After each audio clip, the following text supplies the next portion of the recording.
Hello and welcome to episode 76 of 10,000 Stitches podcast, a weekly chit-chat all about the joys of small-scale knitting.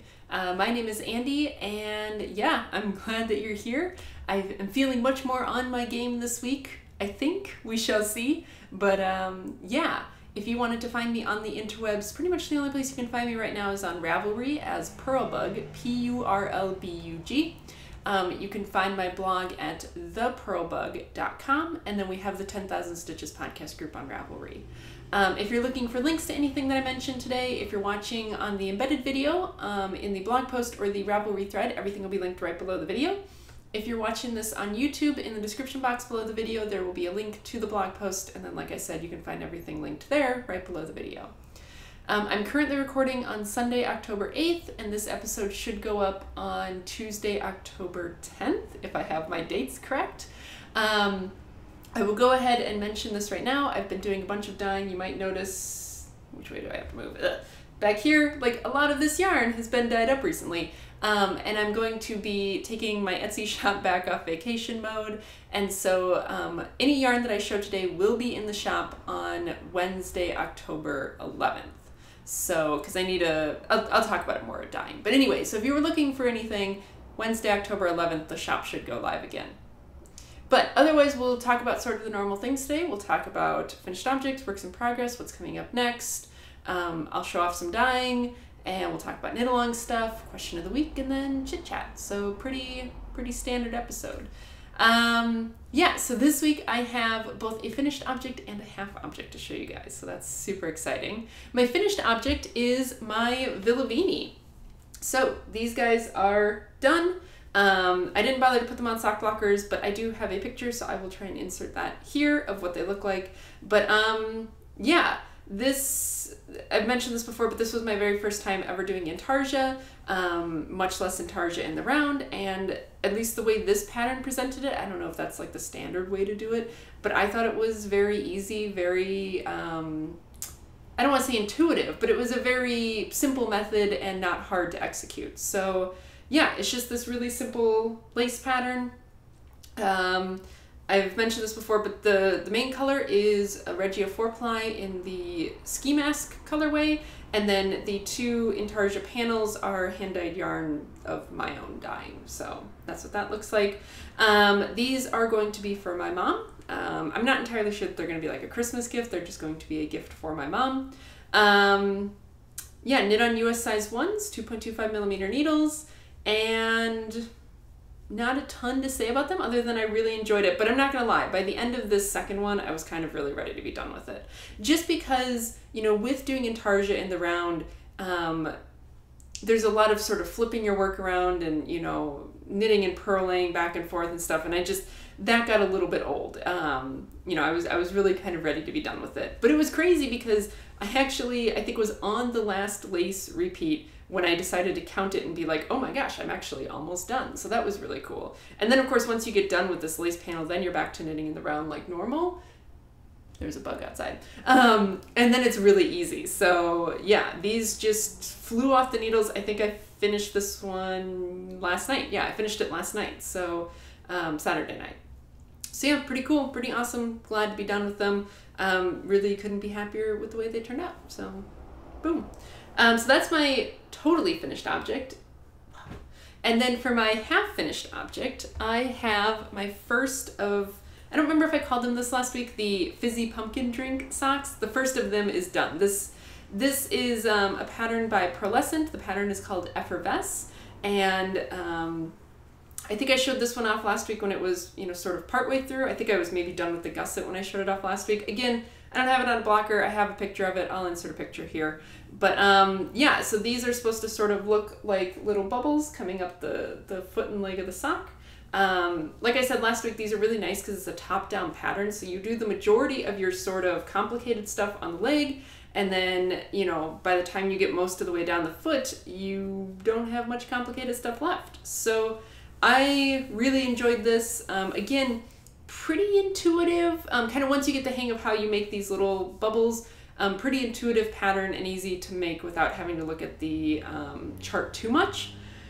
And yeah, so this one is done.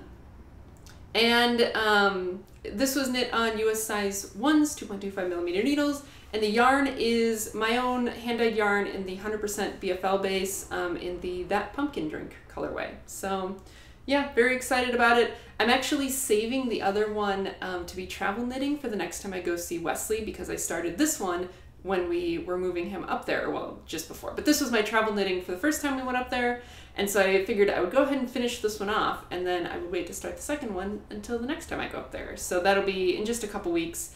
But, you know, just kind of a nice little, I don't know, it'll be nice to have, you know, something sort of familiar, but at the same time engaging, but at the same time not too complicated to do when I go back up there. So yeah, that's the half object. Yeah, not much to it. So then for my, you know, more fully works in progress, let's see. Okay, so the Tempest cardigan. I think I've sort of decided that the Tempest cardigan is going to get frogged. That poor blue yarn, I love it so much, and it just can't seem to find a project that it sticks with. But I was telling Wesley about this, and I think what I've realized about knitting sweaters is that I need to not knit sweaters for a little while. And I think this is because the type of sweater that I like to wear is not a type of sweater that I want to knit, right? For one thing, I really like if I think about the sweaters that I buy at the store, right? Like I like them to be very tightly knit, right? Very tight gauge, very fine yarn, which is not impossible to do yourself, but it is very tedious. I also, so when I buy sweaters, I tend to buy sweaters that are a little bit oversized. They tend to maybe have like a drop shoulder construction. They tend to have a very straight sort of torso, no shaping to them. And I kind of like to wear them just a little bit bigger because I happen to just think it looks flattering on me that way. And I just like them that way. However, if I were to knit a sweater, I don't want to knit a sweater like that, because when I buy a sweater and it's a little bit big, a little bit oversized, it's just a little bit big and a little bit oversized. If I knit a sweater and it doesn't quite fit, then I think I would feel like it was sloppy, right? Like I didn't bother to take the time to get gauge and everything else, and then I would just feel like I hadn't done a good job. I would feel sloppy. And so there's just like this disconnect between the kind of sweaters I like to wear and the kind of sweater that I would want to knit. And so I think that until I can reconcile those two things in my head, I just need to stick with store-bought sweaters, and you know what? That's okay. So I think I'm gonna frog the Tempest and figure out something else to do with all that beautiful blue yarn. But you know, for now, it just seems like it's not quite meant to be to have it as that cardigan. So wah wah. But yeah, let's talk about more successful works in progress. So this is another pair of socks. I guess I kind of have all socks going right now. Go figure. But this is another pair of socks. These are for Wesley because, you know, I've mentioned this a couple times. He moved up to New Hampshire a couple weeks ago now, and it's much cooler up there than it is here. And he's been getting some wear out of his wool socks that I've made him. And so he wanted more, especially because he likes to wear brown shoes and he would like to wear brown socks with them. And so I told him I would knit him brown socks. So this is the start of a sock for Wesley. I'm calling these my man friend socks, but it's sort of the same basic recipe that I've made for him before. It's 15 rows of twisted rib, 10 rows of leg before an eye of partridge heel, and then sort of the patterning that I'm doing on the top is just a sort of 1x1 garter rib. So you can see that there, just a basic 1x1 rib, and you can also, I guess, get a good view of the yarn here. So this is the yarn that he actually helped me dye up, and I think I called this Wesley's wool. It's just a really basic sort of warm brown color on this very tweedy sort of base. This is what the rest of it looks like in the ball. So you can see there's all those little tweedy nubbins in there, and I just think it looks really good with this shade of brown. So yeah, so these, I'm gonna try and get these done before I go up to see him again. Because I sort of promised him I would bring him another pair of socks. So yeah, we'll see if I can do that, but I'm gonna be devoting a lot of energy to trying to get them done before I go and see him. So yeah, these are being knit again on a US size 1, these are being knit on a US size 0, which is a 2mm needle, and I'm knitting them as a 70 stitch sock. But yeah, otherwise just pretty basic sock. And I'm really hoping he will like them, but I'm really more so hoping that I get them finished in time, so we'll see. But yeah, that's that. And I'm trying to keep very sort of detailed notes about these because this is sort of a pattern that I'm just pulling out of thin air. So I'm trying to keep pretty detailed notes for these on my project page on Ravelry, which I will link to in the notes, the links for the show, in case you want to know any more, any of like the specifics about them. But yeah, that's that. And then my last work in progress is something that I just recently started, as in I started them last night. And this is what I started as soon as I finished up those Villavini. And first of all, I have to sort of show off what this is living in. And I forgot to mention this, so I'm vlogging this weekend as well, so if you are watching both the vlog and the episode, you will have seen this twice, depending on which one you watch first.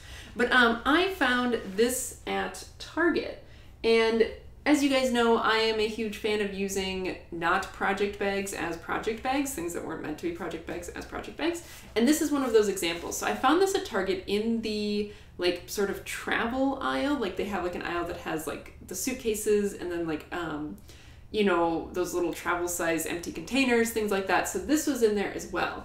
And this is sort of meant to be, I think they called it like a clutch or something.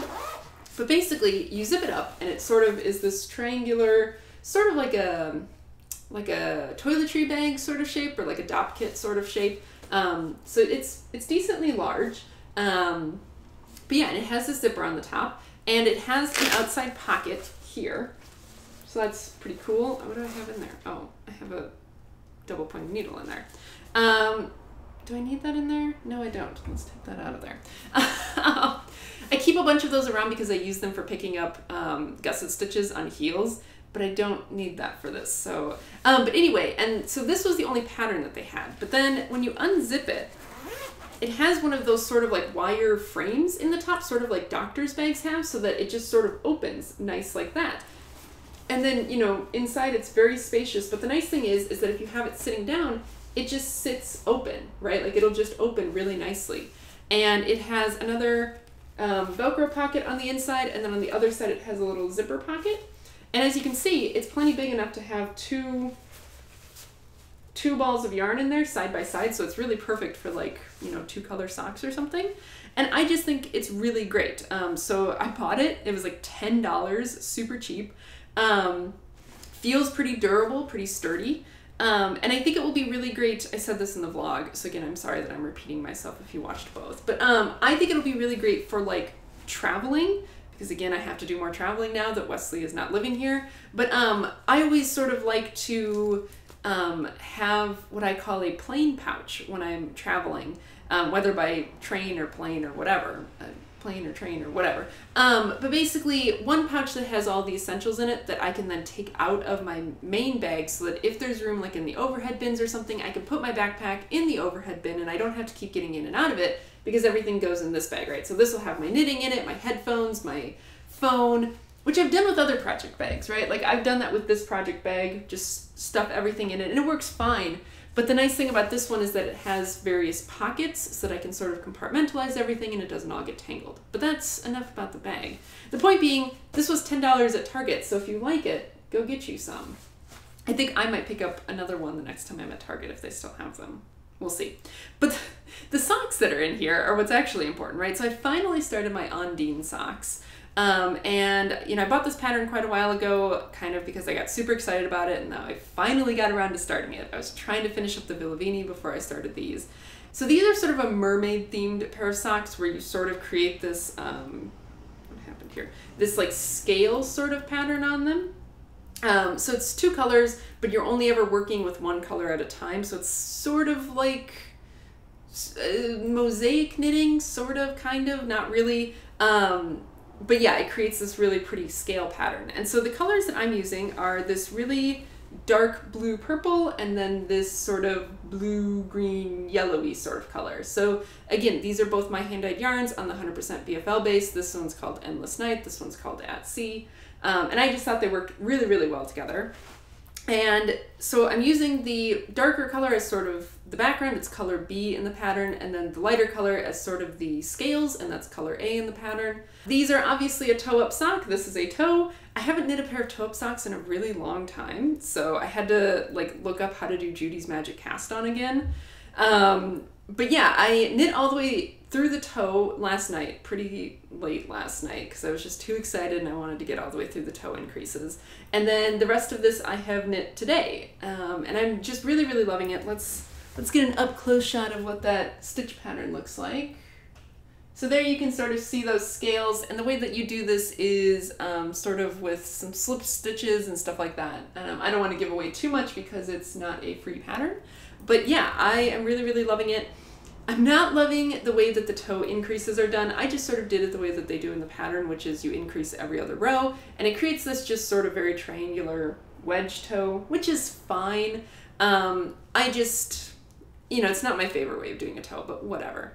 I'm knitting the 72 stitch size of these, which is the largest size. And I think I've mentioned this before, but so the way that this has worked is you work this sort of scale pattern on both the top and bottom of the foot of the sock, and I've tested to see if you can only knit it on the top. You cannot, because it screws up your row gauge too much. So, and this pattern has some definite texture and like thickness to it, right? So it is a little bit nubby. And so because of that, I didn't really envision these as being socks that I would wear like to work, you know, all day, because I just think that that might be uncomfortable to have all those like nubs on the bottom of your foot. So I kind of went into this thinking that these would be more so just like wear around the house, sort of wear to sleep, slipper sort of socks. So, you know, I'm not entirely sure that the 72 stitch size is going to be the right size for me. I think maybe I could have gone down a size, but again, because they're not meant to be worn in shoes, if they're just a little bit baggy, it's not like the end of the world, and I don't really care that much.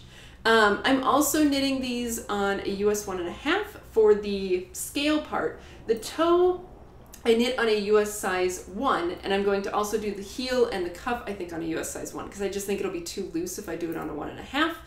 But, you know, for this, again, because it's sort of done using slipped stitches and stuff, I figured it might be better to knit it on a slightly larger needle size just to prevent it from getting too tight. So yeah, so far I'm really liking it, and it's really flying. I think partly because it's just a very popcorny sort of thing, right? So each time you make one of these rows of scales, that's 6 rows of knitting, and it's just very popcorny, very fun. So yeah, I wouldn't say yet that I recommend the pattern, because of course I haven't actually finished them, but so far I'm really enjoying knitting this pattern, and yeah, nothing to complain about so far.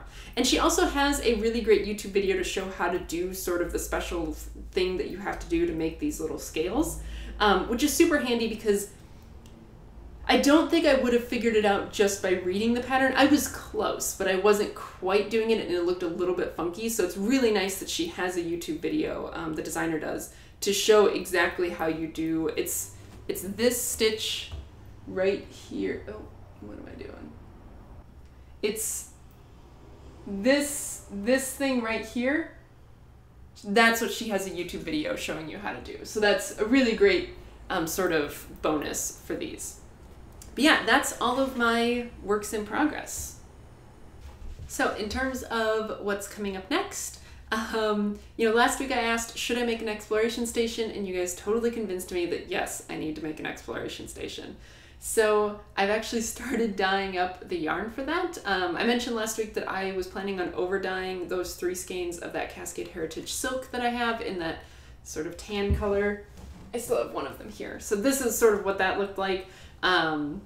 This is the one that I had actually wound up into a ball, and then I turned it back into a skein, which was not as fun as going the other way around, but I managed to do it. So this was the original color, and one of them I over dyed in the pumpkin sort of colorway, so this is what that looks like. I think it came out really well. The other one I just this morning over dyed with the same dye combination as this. So that's currently drying. I'm not actually entirely sure how that's going to turn out, because of course, you know, yarn never looks its true color until it's dry, which is actually why I haven't dyed this third one yet, because I'm trying to sort of figure out what that one's gonna look like before I dye up this one. Because I think what I decided I wanna do, well, okay, so someone suggested that the and of course I don't know how they're named in the pattern, but the color that sort of separates out your wedges, right? The color that forms that little thin border between the wedges, and I think then it's the same color that forms that lace border. She suggested doing that as a very like dark brown because she said you really want that color to like divide up those wedges, and that if I did it white or cream, which was what I was thinking, that would kind of blend them together since these are all sort of, you know, lighter colors, which I think is a very good observation, right? So I'm gonna dye up a skein dark brown, but that I can just do with one of the sort of regular ones. So then this one I thought I would over dye to look sort of like this, right? So this is sort of this like blue greeny color because I thought that, right, these three colors sort of look good together. But again, I want to sort of see how the one that's currently drying turns out before I do anything with this one. So yeah, that is happening. But that's about as far as I've gotten. I'm not entirely sure when I'm going to start that because of course I would like to start it sooner rather than later, but I kind of, like I said, I want to get those socks for Wesley finished up before I go see him again, and so I'm just not sure when I'm going to start it. But the point is that it's going to happen, and now I'm super excited about it because so many people were so enthusiastic about like, yes, you need to make this, so I'm going to make it. So that's going to happen. Let's see, that little mosaic, the mosaic blanket sort of thing to go on my nightstand is going to happen at some point. Those brioche toe-up socks. I'm also planning on making a pair of socks for a good friend of mine who lives in Colorado using this yarn that I dyed up using coffee a couple weeks ago. I'm going to make a pair of socks for her. And then I think that's it. I think that's what's on my plate right now. So yeah, lots of things that I want to do and just not enough time to do any of them, of course. So yeah, that's the what's coming up next. So I thought we'd really quickly go through the dyeing. Like I said, I'm going to have my Etsy shop back up on Wednesday, October 11th. So all of this stuff will go up in there on October 11th. Because yeah, I've been really enjoying the creative outlet of dyeing, but you know, I've been dyeing way more than I could possibly use. So let's talk a little bit about what's going to be in there.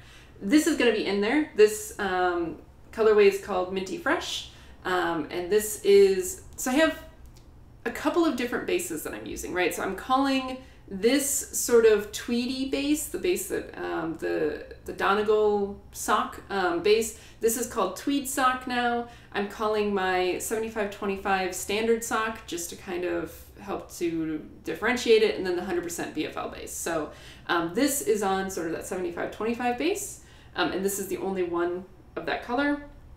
So I have that. I have two of these sort of green, I think this one I'm going to call Juniper, and this is on that sort of tweedy base, and this is sort of a very foresty green color. I took pictures today. I'll try and put the pictures in because of course this camera just doesn't do these things justice. So this is what that looks like. I have two of these on that tweed base, which is an 85% superwash merino, 15% nylon. I have, let's see, I have three, oh, man down. I have three of the chocolate peppermint bark yarn. These two are on, they're all on the 75-25 base. This is the 4-ply that I was working with before, and this is a new 2-ply. But otherwise everything else is the same. Fiber content is the same, yardage is the same, it's just 4-ply versus 2-ply. But yeah, I have three of these. And then, I don't know that I ever actually showed these off. These, of course, are not for sale. But these are the chocolate peppermint bark that got dyed up on that Stellina base. And like I said, one of these is going to be mine for my Christmas socks. And then the other one is going to be the prize for the current knit-along. So I don't know if you can, yeah, you can see the sparkle on that. So that's what those look like. I think these weren't done. I wasn't done dyeing them the last time I recorded, so those are done.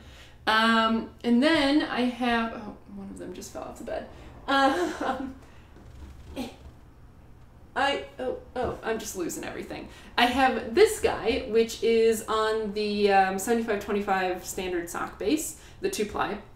This one did not quite turn out the way that I was planning, but I still think it turned out really beautiful. This one I'm calling the Great Red Spot because it makes me think of Jupiter, so that's this one. It's just sort of reds and oranges and browns and just very, I think, very autumnal, very, very beautiful. Yeah. And then I have a whole bunch of the pumpkin, that pumpkin drink. If it would stop falling off the shelf. So I have, well, I say a whole bunch. I have 3 on each base, right? So 1 on each base. So this is that pumpkin drink on the sort of tweedy sock, the tweed sock. This is that pumpkin drink on the 4-ply standard sock. And then this is that pumpkin drink on the 100% BFL. So I have 1 of those on each base. And then this is another one that is the standard sock in the 4-ply that was dyed along with the other ones that I dyed up. But this one, for whatever reason, didn't take the dye quite as well. And so it wound up with these sort of bigger cream splotches on it. It's just, you can see it's still just as orange, but it's just a little bit more tonal, I guess, than the other ones, to the point where I didn't want to call it the same thing. So this one is going to get listed kind of on its own, and this one I'm calling Pumpkin Chai. So it's still sort of the same color, but it just is a little bit more variation in it than the other ones. So, I mean, of course, you know, they always will have some variation to them, but this one just especially had a lot. So I guess I basically have 4 of these sort of orange skeins. And then, yeah, then these are the last 2. So then these 2, again, didn't quite turn out the way that I was expecting, but I really like the way they turned out. So these 2 I'm calling Day Old Birthday Cake, and they're kind of these really pastel, sort of almost like a watercolor sort of effect. But the way that what they make me think of is sort of like if you have like a birthday cake that had sprinkles on it, or like a funfetti birthday cake, or like ice cream that had sprinkles on it, sort of the way that the sprinkles will bleed out into like the surrounding cake or frosting or something.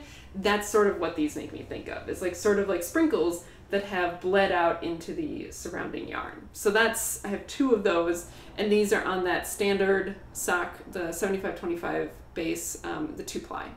So yeah, lots of stuff. And then I still have a couple of other ones that are in the shop from before, which I guess I can go ahead and show really quick. So this is on the 100% BFL base. This is Blurple. This is that sort of gradient from blue on this end to sort of a very pinky purple on this end. So Blurple. And then Harvest Festival. This is on the 75-25 4-ply base, and this is just sort of gold with like little bits of oranges and little bits of green and purple and stuff in there. Then I think this is the last one. So then this one is the Just Peachy, and this is the one that is sort of yellow and pink, sort of very peach themed. So yeah, lots of stuff. If you're interested, head on over. There's a link. I mean, I'll try and put a link in the show notes since I'm going to delay putting things up until then. But also, if you go to my blog, up along the top sort of navigation bar, there's also a link to the shop if you're curious. No pressure. So yeah, let's talk really quick about the knit along. I've been seeing lots of finished objects coming in, lots of talk in the chatter thread. So that's been super exciting. Like I said, the prize for this knit along is one of those chocolate peppermint bark skeins on the sparkle base, or the sparkle stellina base, whatever. So yeah, I'm super excited about that. Keep them coming. You still got like 3 weeks left or so of October, so plenty of time still. And yeah, I'm just really excited. It's been really fun seeing the things coming in. And it's helping me to gain a new appreciation for the color orange, because orange has never been like my favorite color, but lately it's been growing on me. Go figure. But yeah, so that's that. Let's do question of the week really quick, and that'll sort of wrap up the knitting stuff. My question of the week this week is, and we'll see if I can find a good way to explain this, right? So what is one sort of like trick that you just don't really see the point of? And let's see if I can elaborate on this, right? So like I said, I'm knitting those toe-up socks, and you have to use, well, I use Judy's Magic Cast-On to cast on toe-up socks. And I know that there's like variations of Judy's Magic Cast-On so that you don't have to knit the second half of your row through the back loop. But to me, it just always seemed like more work than was needed, because it's like, oh, well, now I have to learn a new way to cast on, or now I have to remember that I do it this other way, versus just like saying, oh, well, I'll just knit it through the back loop. And even if you don't knit it through the back loop, it's like you have, what, 8 stitches at the very toe of your sock that are twisted? Like, oh no, right? So I feel like sometimes we as knitters try and come up with these things to increase efficiency, or, you know, some trick so we don't have to do something that sometimes, I mean, sometimes they're great, right? Sometimes it's super handy, but sometimes it's just like, I feel like for the work you have to take to remember to use this trick, it's totally not worth it. And I wish I could think of another one, but like, that is one, the whole Judy's Magic Cast-On thing, that's one that just really I've never understood. It's like, just do it the normal way. Versus, you know, I will frequently, if I know I have to pick up stitches on the edge of something, like the heel flap of socks, I will do the edge couple stitches in garter, because it makes picking up my stitches easier. That's an example where, like, I think this trick totally makes my life so much better, and it makes the finished product so much better. So I don't know, maybe no one else has experienced something like that, but is there some sort of like trick or like hack or something that a lot of people use that you just totally don't get? I would love to hear about it, because I want to convince myself I'm not the only one who sometimes sees these workarounds as just being not at all useful, right? But I think that's going to be it for the knitting sort of stuff. So if that's all you were here for, thank you very much for hanging out with me, and I will see you again next week. If you are interested in the Chit Chat stuff, hang around and we'll do that. Like I said, I've been vlogging this weekend, so I won't talk on too much for the Chit Chat, but you know, we'll do a little bit of it. Okay, I'm gonna work on Wesley's socks a little bit while I chit chat. So yeah, speaking of Wesley, I promise that this Chit Chat isn't every week just gonna be like, oh, I'm so sad without him, right? But right now, this is an important part of my life, and I am adjusting to it, and so you guys are going to hear about it. But I think, so when the last episode went up, he had started his new job, but when I recorded, he had not. So he started his new job up in New Hampshire this past week, and so far seems to be liking it. I think it's sort of tough. I feel like anytime you start a new job, it's kind of tough for like the first week or two, because you know, you're sort of doing all of that like administrative stuff that comes with starting a new job. So you're kind of like, what am I supposed to be doing here, right? So it's kind of hard to judge a job within the first couple weeks, because there's just, it's so much different than what you will be doing for the rest of the time you're there, right? Like if I look back to when I started my job here, and I'm sure you guys probably heard about it because that was right at the beginning of the podcast, it was a disaster when I started, right? Because it took them forever to sort of get me an email address so that I could log into anything. And then there was just like, you know, the previous guy had left like a semester before I arrived, so there was no one to show me how to do it, right? So the first couple weeks of my job here was sort of a disaster, right? But it would have been unfair to judge the entire thing based on that, because that's not what it was like forever. So I think that's sort of how he's trying to view his first couple weeks at this job, is like, okay, you know, once we get through all of this administrative stuff, then what's this going to be like? So, but so far it seems to be good. He says the people he works with are really nice. So, you know, that's really nice. That's good. As for me, I've been doing okay. I don't think I've cried at all since then, so that's really good.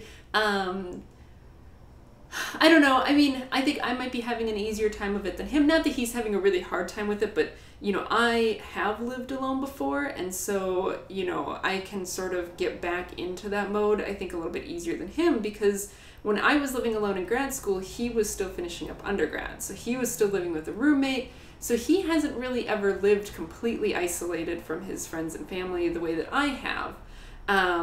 And so, you know, I think it's a little bit tougher for him, but he's adjusting, and, you know, hopefully he'll make friends at this job and everything like that. But yeah, I've been doing okay. I did have kind of a moment yesterday, which So yesterday I went up to some stores that are kind of like the furthest out I can get via the bus. And I talked about this in the vlog, but I was looking for a pair of boots, right? Because I don't have a good pair of like rain boots. And so I really wanted a pair of boots that could both be good rain boots and good like winter boots, like duck boots. And I just could not find what I was looking for. And like I did find one thing that sort of fit what I was looking for, but it was $125 and I was just not, I knew it wasn't going to be cheap, but I wasn't expecting to have to drop that kind of money yesterday. And I just don't have that kind of money to spend right now on something that I don't absolutely need, because I bought plane tickets and stuff. So it's like, I just got really, really frustrated that I couldn't find what I was looking for. And it was mostly that, well, for one thing, it was too hot yesterday, right? Like it's been in the 80s this weekend here, because Richmond just doesn't know how to autumn, and that's really frustrating. So it's like I was hot, I was hungry, I was tired, I couldn't find what I was looking for, and I was, and I was alone, right? Like it was like one of those things where like maybe if I had had, a shopping buddy with me, it would have been easier to kind of be like, oh, this sucks, and they would have been like, yeah, it does. And that would have made it a lot easier, but because I was kind of by myself, like it just sort of really got the better of me. But I came home, ate some chocolate, pouted, and I was fine. So yeah, that's been going more or less okay. It's really funny. So Celeste from Yarn to Table, which is a great podcast, by the way, you should watch it. And she's doing Vlogtober right now, which I totally wish I had been on the ball and been able to do Vlogtober, but that just didn't happen, obviously.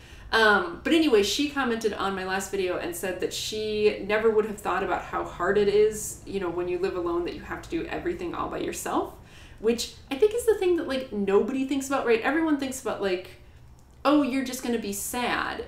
But for me, I think where I really notice Wesley's absence is not so much in feeling sad and missing him, right? Because that happens when we first part ways, but it doesn't really affect me so much now.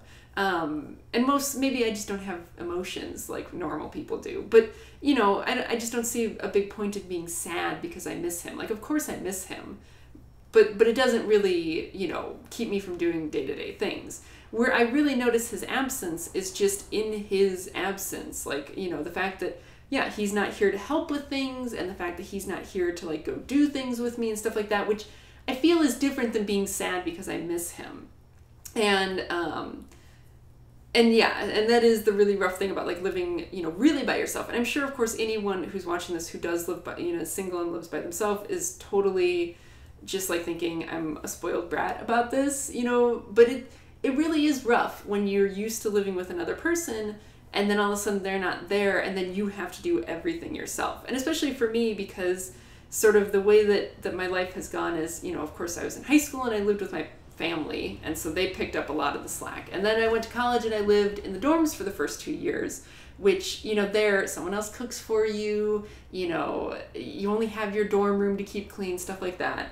And then after I moved out of the dorms, I lived in an apartment with 4 other people. And so based on the fact that there were so many of us, we had like a chore schedule. So on any given week, other than, doing my own dishes and stuff like that, I never had to clean the whole place. It's like I might be responsible one week for cleaning the bathroom, and then the next week I'd be responsible for vacuuming all the floors. But I never had to do everything, right? Because we had so many people. And then when I moved down to grad school, then that was really the first time that I ever had to do everything all by myself.